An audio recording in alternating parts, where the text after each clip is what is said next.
तो स्वागत है आप सभी का अपने यूट्यूब चैनल पर। तो आज हम बात करने वाले हैं दिल्ली चुनाव के बारे में। जी हाँ, दिल्ली चुनाव में आम आदमी पार्टी के प्रमुख अरविंद केजरीवाल ने आरएसएस के प्रमुख मोहन भागवत को चिट्ठियां लिखी है और उस चिट्ठी में उन्होंने उनसे 5 सवाल पूछे हैं। जी हाँ, उन्होंने आरोप लगाया है कि बीजेपी के नेता खुलकर पैसे बांट रहे हैं और वोट खरीदने का आप समर्थन करते हैं या नहीं करते। उन्होंने कहा कि क्या आरएसएस वोट खरीदने का समर्थन करती है या नहीं करती है, ये भी उन्होंने इस चिट्ठी में मेंशन किया है।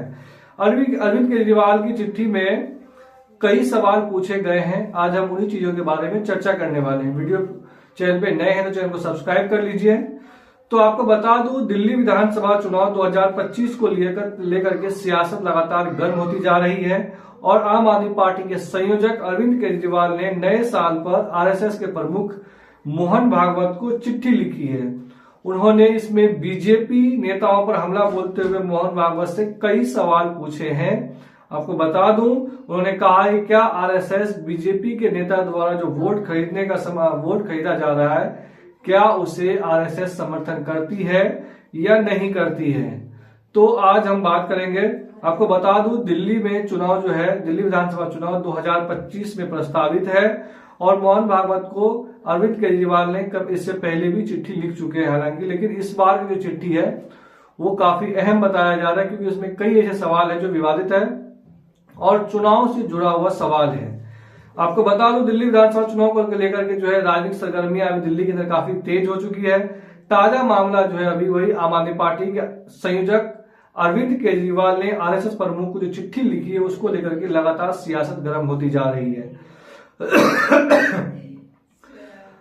आम आदमी पार्टी के प्रमुख अरविंद केजरीवाल ने बीजेपी नेताओं पर हमला बोलते हुए ये 5 सवाल पूछे हैं मोहन भागवत से। पहला सवाल ये है कि बीजेपी ने पिछले दिनों जो भी गलत किया, क्या आरएसएस उसे समर्थन करती है या नहीं करती है, ये पहला सवाल है। दूसरा सवाल ये है कि बीजेपी नेता खुलकर पैसे बांट रहे हैं, क्या आरएसएस वोट खरीदने का समर्थन करती है या नहीं करती है। उसके बाद तीसरा सवाल यह है कि बड़े स्तर पर दलित पूर्वांचली वोटरों का वोटर लिस्ट से नाम काटे जा रहे हैं। क्या लगता है, क्या आरएसएस को लगता है कि ये जनतंत्र के लिए सही है। यानी अभी खबर किया था या अरविंद केजरीवाल ने चुनाव आयोग और बीजेपी पर आरोप लगाया था कि खास करके पूर्वांचली वोटर्स जो है और दलित वोटर्स जो है उसका नाम बड़ी मात्रा में वोटर लिस्ट से काटा जा रहा है। तो इस पर भी उन्होंने सवाल उठाए हैं और उनसे सवाल पूछा है कि क्या आरएसएस इसे समर्थन करती है, क्या ये जनतंत्र के लिए सही है। चौथा सवाल ये है कि क्या आरएसएस को नहीं लगता है कि बीजेपी जनतंत्र को कमजोर कर रही है, ये चौथा सवाल है। तो आपको बता दूं, इससे पहले बीजेपी के कई ऐसे नेता हैं, बीजेपी को अरविंद केजरीवाल ने मोहन भागवत को खास करके कई बार ऐसे चिट्ठी लिख चुके हैं, लेकिन 2025 में चुनाव प्रस्तावित है, ये जनवरी का माह है।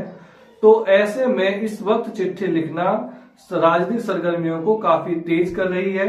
आपको बता दूं, बीजेपी ने केजरीवाल पर पलटवार किया है इस चिट्ठी को लेकर के। जैसे चिट्ठी सामने आया तो एकदम बिल्कुल आग की तरफ फैल गया। इस पर बीजेपी ने पलटवार किया है और बीजेपी के प्रवक्ता सुधांशु त्रिवेदी ने बयान दिया है कि आरएसएस प्रमुख को पत्र लिखने के बजाय आरएसएस से सेवा भावना सीखने की सलाह दी।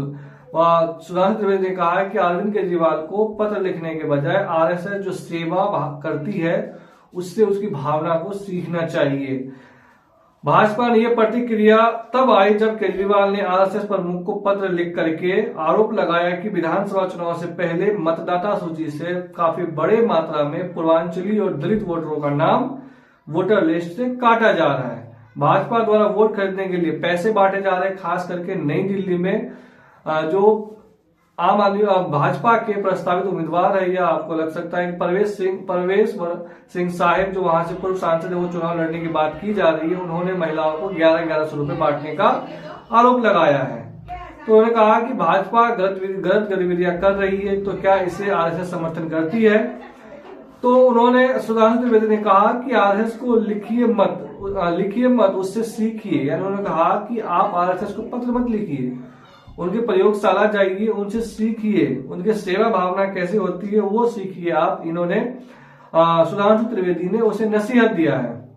आपको बता दूं, भाजपा के राष्ट्रीय प्रवक्ता सुधांशु त्रिवेदी ने प्रेस कॉन्फ्रेंस दौरान तीखी प्रतिक्रिया देते हुए कहा कि केजरीवाल का आरएसएस प्रमुख को पत्र लिखा गया है मीडिया का ध्यान आकर्षित करने के लिए। उन्होंने कहा कि ये जो चिट्ठी लिखा गया है ये महज एक स्टंट है और मीडिया का ध्यान अपनी ओर खींचने के लिए ऐसा किया गया है।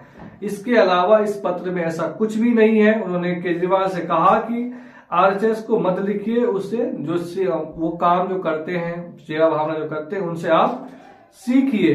उन्होंने कहा है कि आरएसएस से संबंध सेवा भारती सबसे बड़ा संगठन है। उन्होंने कहा कि आरएसएस जो एक सबसे बड़ा संगठन है जो सेवा भारती के नाम जाना जाता है और लोगों की सेवा करता है, लोगों का जन कल्याण करता है। तो ये था आम आदमी पार्टी और आज आम आदमी पार्टी के प्रमुख अरविंद केजरीवाल के द्वारा जो पत्र लिखा गया था वो ये था। तो क्या चुनावी समय में इस तरह का पत्र लिखना चुनावी स्टंट है या फिर मीडिया को आकर्षित करने का एक तरीका है? हालांकि मीडिया में कैसे अटेंशन पाना है ये अरविंद केजरीवाल से बेहतर कोई नहीं जानता है। आपको याद होगा जब गुजरात का चुनाव चल रहा था, दिल्ली में उन्होंने कहा कि मेरा पांव एक दिल्ली में है और दूसरा गुजरात में है। उस वक्त मीडिया इनको काफी अटेंशन दिया था और इन्हें 11% वोट मिले और कांग्रेस को इन्होंने काफी कमजोर किया था।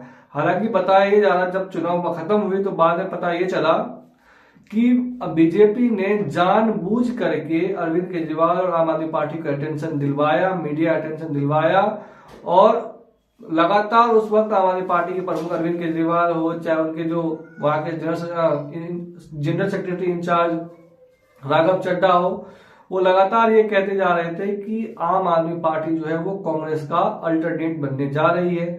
लेकिन बाद में पता चला कि पंजाब में तो है ही, अब दिल्ली उसका सत्ता से जाने वाला है, क्योंकि इस बार अरविंद केजरीवाल के खिलाफ भारी एंटी इनकम्बेंसी है और कांग्रेस ने भी मेगा प्लान तैयार कर लिया है कि इस बार आम आदमी पार्टी को किस तरह से कमजोर करना है। क्योंकि आम आदमी पार्टी और कांग्रेस का वोट बैंक एक जैसा ही है, मैंने कई बार इस वीडियो में जिक्र किया है। तो इस बार आम आदमी पार्टी को कांग्रेस पार्टी काफी ज्यादा डेंट लगाने जा रही है। इसकी वजह से इस बार आम आदमी पार्टी और अरविंद केजरीवाल घबराए हुए हैं।